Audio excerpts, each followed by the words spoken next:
OnlyFans, it's the media giant with 85 million users that has gone relatively undetected until now. The site is primarily known for its adult models, but it's trying to branch out to include more traditional celebrities like Cardi B and more.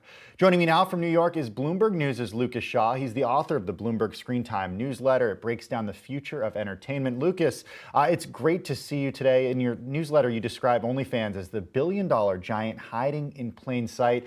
Look, every time I logged into Twitter over the weekend, Lucas, somebody was sharing this story that you wrote about OnlyFans. The interest is certainly there. I'm curious, has the company been a little bit quiet on purpose? I think initially, yes. I mean, keep in mind, this is only about 4 years old. And for the first 2 or 3 of those years, it was a pretty small business. But it has exploded during the pandemic for a whole host of reasons. You've got a lot of people who might have been models, might have been strippers, all sorts of different professions who are now stuck at home and looking to make money. And you've got a lot of people who are also stuck at home and looking to be entertained in one way or another. So I think that a little bit of it is timing. But they're definitely trying to play up this idea that they are for all creators. I think if you were to ask the average person, first of all, the average person might not know what OnlyFans is. And if they did, those who did, they'd probably associate it with pornography, sex work, adult modeling, whatever their preferred nomenclature or whatever they're thinking about it. But OnlyFans really wants to be thought of more like a Patreon, where it is a way to support creators that you love. Okay, you brought up Patreon, so I want to just compare and contrast the different numbers here. Patreon is valued at more than $1.2 billion, but it's way smaller in terms of actual amount of money that it makes than OnlyFans. Give us sort of the compare and contrast here, in terms of dollar figures and fans. Yeah, I mean, OnlyFans is now on track this year to pay out more than $2 billion. To the creators on its platform. I think it took Patreon a few years to get to that number in total payouts. I don't know what the latest data is for this year. I know Patreon has also had a strong year, but my sense from speaking to investors and speaking to different companies, OnlyFans is a much bigger business. The only reason it might not be valued at the same is partially it's not venture-backed. It's owned by 2 or 3 people.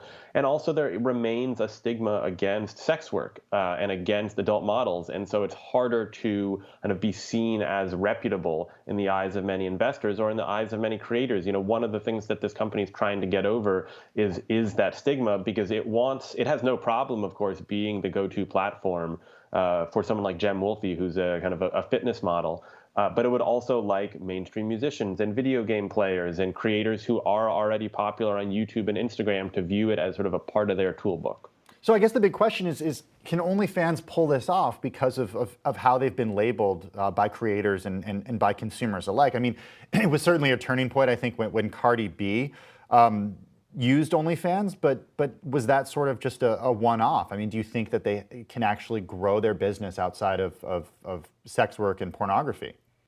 Yeah, it's got a couple of big cases this year. You know, Beyoncé didn't use it, but she did reference it in a song, which they said was a big help for them. Cardi B used it. A couple of prominent or kind of mid-level rappers, I would say. My experience thus far this year is that the big celebrities who use it have done so around particular, say, a music release where they either want to make a little extra money or help get a little excitement. It's too soon to know if they can break through. I think that's what the sort of the dance that they're trying to do right now. They've had this surge in interest and usage during the pandemic, and can they use that to turn what would already be a pretty solid business into the next big social network or something that kind of sits on top or sits as a layer on top of all the other ones.